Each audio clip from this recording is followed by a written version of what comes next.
रात के 11 बज चुके थे। शहर की रफ्तार थम चुकी थी। सड़कें सुनसान थीं।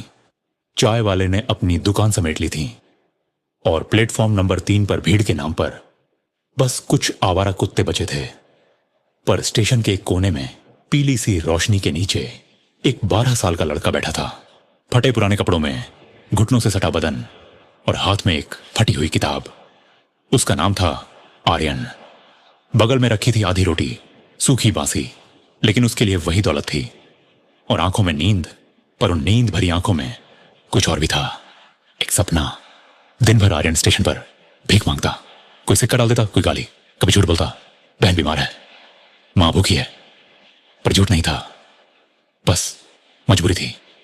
वो सच में अपनी मां और छोटी बहन के लिए खाना जुटाता था और रात होते ही चुपचाप उसी कोने में बैठकर पढ़ने लगता था। किताब वो भी कोई दया करके नहीं ले है ये डेट। वो तो उसे प्लेटफॉर्म के कूड़ेदान से मिली थी, मिट्टी लगी थी, पन्ने फटे थे, लेकिन अक्षर सही सलामत थे। और उन अक्षरों में उसे कोई जादू दिखता था। लोग हंसते थे, अबे तू क्या पढ़ेगा, भिखारी ही रहेगा जिंदगी भर। वो किताब से पेट नहीं भरता बेटा, रोटी मांग, पढ़ाई नहीं। पर आर्यन के लिए किताब ही रोटी थी।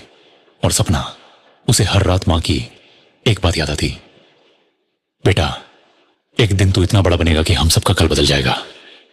उसी भरोसे वो हर रात पढ़ता, बिना चप्पल, बिना चादर, सिर्फ हौसले की गर्मी लिए। एक रात की बात है, ठंडी बहुत तेज थी, सांसें भाप बनकर उड़ रही थीं।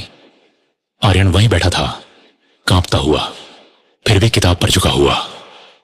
तभी एक आदमी उसके पास आकर रुका। वो कोई आम आदमी नहीं था, अविनाश मिश्रा, एक सरकारी स्कूल के अध्यापक।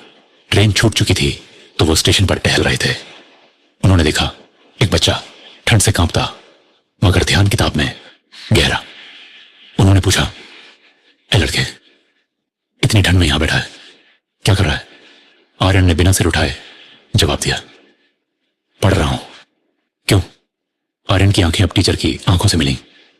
क्योंकि है, मुझे बड़ा आदमी बनना है, ऐसा बड़ा कि मेरी मां को कभी काम न करना पड़े और मेरी बहन बिना फीस के स्कूल जा सके। अविनाश सर ठिठक गए। ये जवाब कोई रटा हुआ नहीं था। ये एक भूखे पेट, ठंडी रात और टूटे बचपन का निचोड़ था। वो मुस्कुराए, अगर तुम इतना पढ़ना चाहते हो तो कल मेरे साथ चलो। अगले दिन से सब बदल गया। आर्यन अब भीख नहीं मांगता था, वो स्कूल जाता था। अविनाश सर ने उसकी जिम्मेदारी ली, खाना, कपड़े, किताबें और सबसे ज्यादा विश्वास। वक्त गुजरता गया। आर्यन ने पढ़ाई में वो कर दिखाया जो बहुत से आराम में बैठे बच्चे भी न कर सके। हर परीक्षा में अव्वल, हर टीचर की आंख का तारा। सालों बाद एक बड़ा ऑडिटोरियम, मंच पर खड़ा एक तेजस्वी युवा, साफ सुथरा कुर्ता, आत्मविश्वास से भरी आंखें। उसका नाम पुकारा गया, आईएएस ऑफिसर आर्यन मिश्रा। उन्होंने अपने गुरु का नाम अपना लिया था।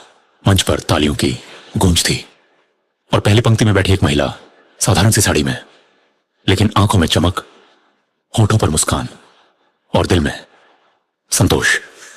वो थी आर्यन की मां। आर्यन ने मंच से कहा, इस देश में सबसे कीमती किताबें वो होती हैं जो कचरे से उठाई जाती हैं, और सबसे कीमती सपने वो होते हैं जो भूख में देखे जाते हैं। तालियां थम ही नहीं रही थीं। सीख, अगर आपके पास सिर्फ एक अधूरी रोटी है और एक पूरा सपना, तो भी आप जिंदगी की भूख जीत सकते हैं।